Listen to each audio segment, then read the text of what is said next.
Hello YouTube, it's Sign here with Hobbies of Man once again, and today we are doing another manga review. Today we are going to be reviewing Jojo's Bizarre Adventure Part 1, Phantom Blood. Now, this is written by Hirohiko Araki and published by Viz Media. I read it on the Shonen Jump app, so I read it digitally.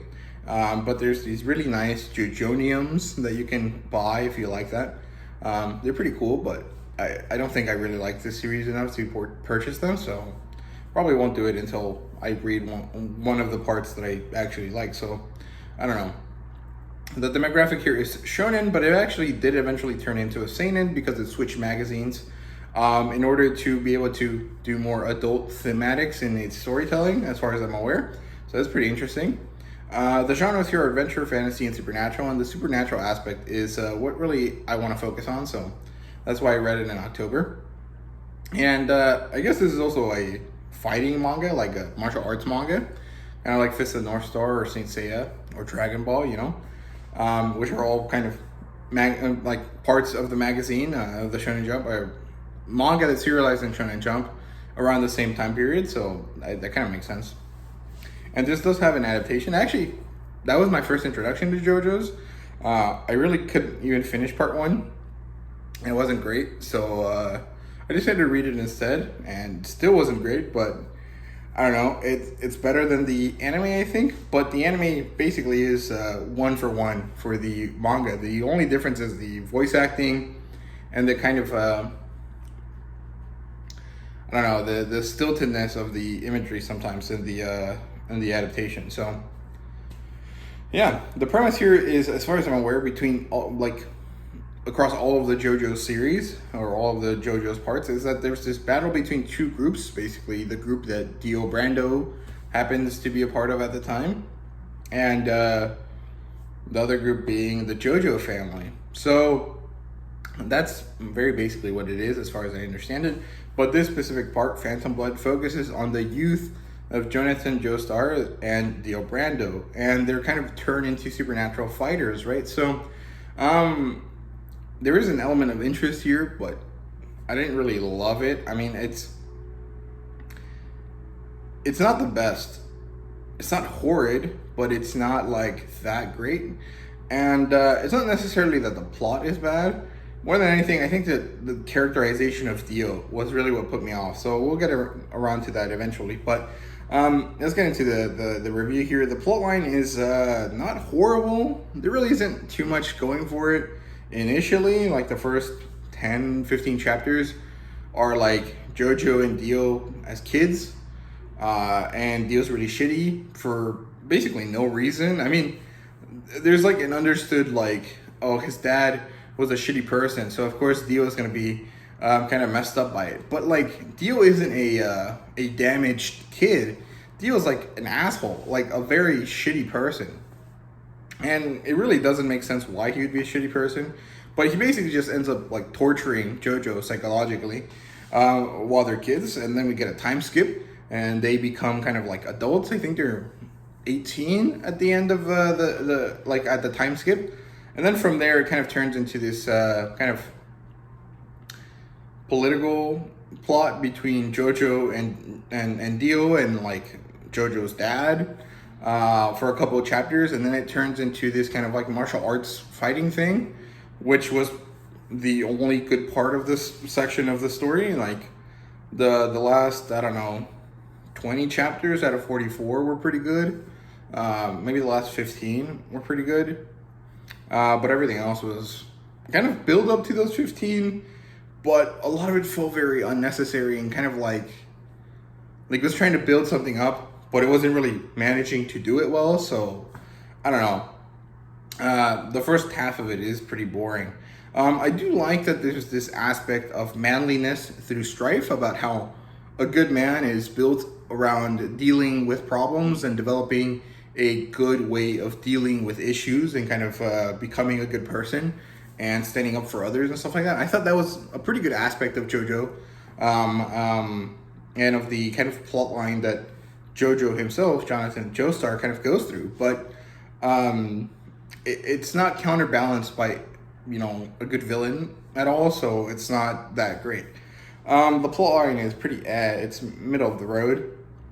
It's not horrible, but it's not like very good either. But it all kind of hinges on the characters. So let's look at my issue with the characters, because really, Jojo is okay. George Joestar is also okay. His dad, he's fine.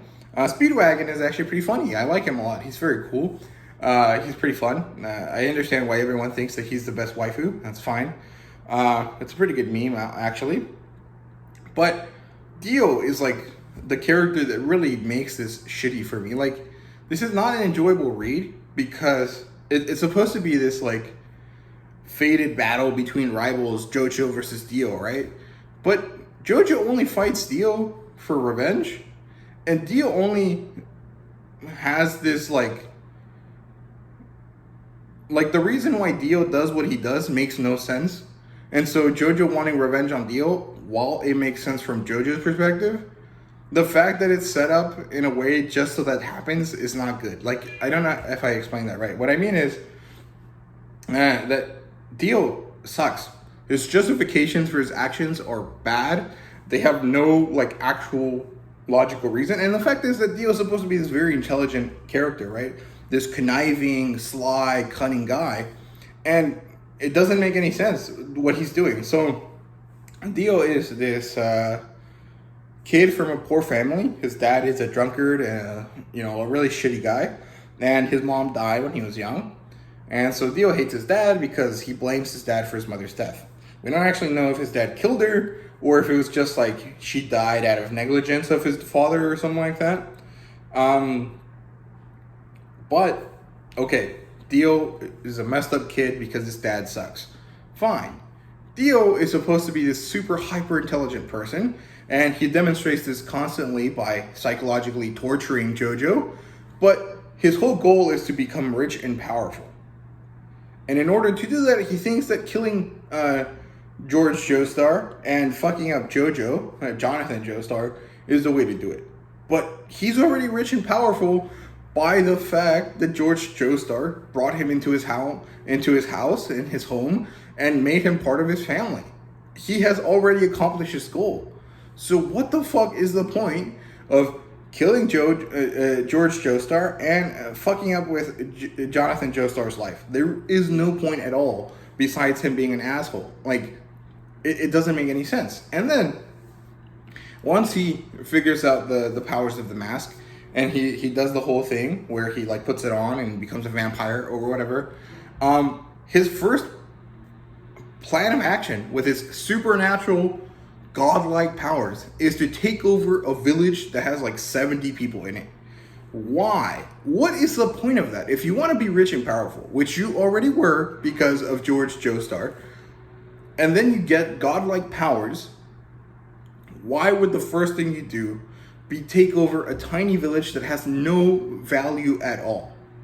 Go to England.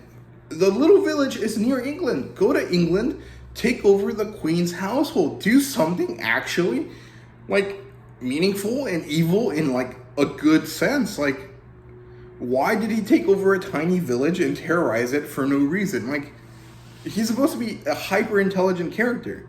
So why is he doing all of this stupid shit? Like, Dio just is a bad character. He's not a good, well-made villain at all. He's just an asshole. And it is not a good, like, enjoyable thing because Jojo is, like, virtuous and, like, kind of stupid, but he comes up looking, like, completely glorious compared to Dio. Dio is just, like, stupid. Like I don't know how...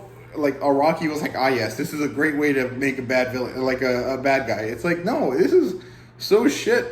None of it makes sense. It's so bad. And I really don't understand why people like Dio as a character, because this first aspect of Dio is so bad. Like, holy crap, he's such a shitty villain.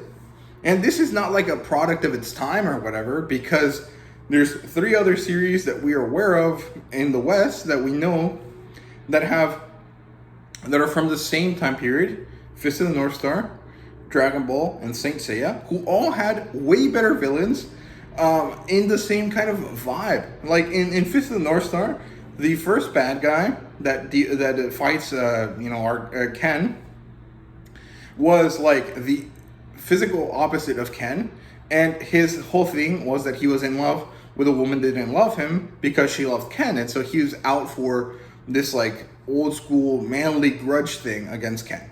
Okay, that makes sense. In Saint Seiya, the first villain is Shikia Phoenix, I think, right?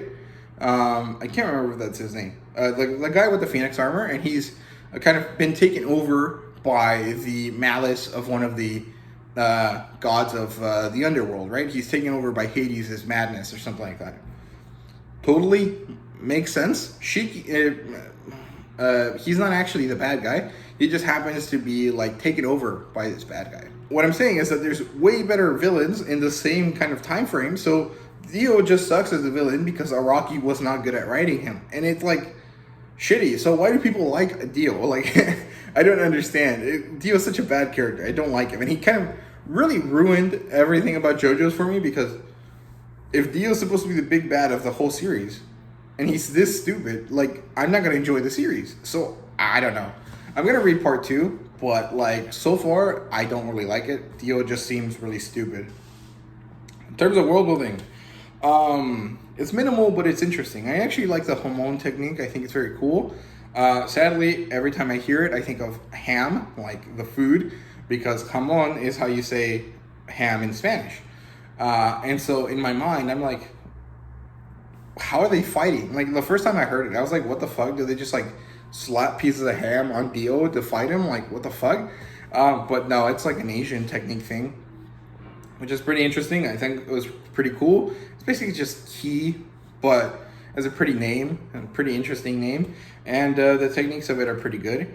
And the whole aspect of the like Aztec mask was pretty cool. Although Araki should have done a little bit more research, because he talks about the Aztecs as if they were the Olmecs, which is incorrect. The Olmecs and the Aztecs and the Mayans were all different groups. And the Olmecs were the ones that disappeared, and we don't understand why. The Aztecs and the Mayans had to deal with other issues. So he could have done a bit more research there. But at the time period when he wrote this, I'll allow it, because no one gave a fuck about Mexico at that time. So understandable. The other aspect here that I think was interesting in terms of world building was the way characters get their names, like Zeppeli and Speedwagon and Tom Petty and stuff like that. I thought that was pretty fun. It was cool. I liked it, but like, that's basically it. Now let's move on to the art here, and I think this is like maybe the saving grace of JoJo. It's not the greatest art by any means, but it is pretty badass. It looks pretty cool. It definitely feels like Fist of the North Star, but it has enough kind of character on its own that is pretty interesting. And I really do enjoy the JoJo poses. They're kind of ridiculous, and I don't really understand why Araki decided to make them, but like, they're pretty fun. They look cool. Sometimes JoJo and like, what's it called, Dio, do like these weird poses, and it's fun. I think it looks cool. In the anime, it looked really, really cool because they had color and stuff, but nothing too special about that. And there really is no fan service here, so let's move on from that. In terms of rating, this is a 3 out of 5. It's barely enjoyable, and the reason why it's barely enjoyable is because out of the 3 characters that are relevant, Jojo, Dio, and Zeppeli, and I guess Speedwagon, so out of the 4, the one that is most important, Dio, is a shitty character, so it's barely enjoyable. And that's all I have to say about it. I mean, I don't understand it. I definitely understand why people tell me to skip to part 3 now, but you can't tell me a series is good and then tell me you have to start halfway through the story or like a third of the way through the story.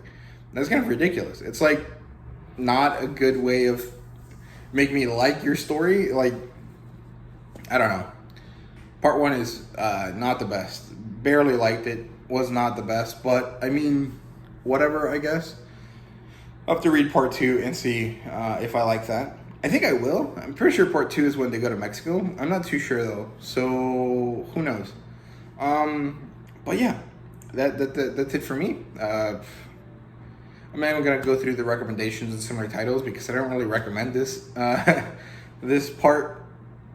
So yeah, that's it for me. I hope you guys enjoyed this video. If you did, please leave a like, subscribe, and comment down below. If you happen to be a JoJo super fan and you think I'm wrong, tell me why I'm wrong, but be respectful. I don't really think I'll be convinced to change my mind if all you do is yell at me. So please share your opinions if you have them, but do it in a relatively respectful way. That'd be pretty nice. And yeah, thank you guys very much for watching. See you guys later.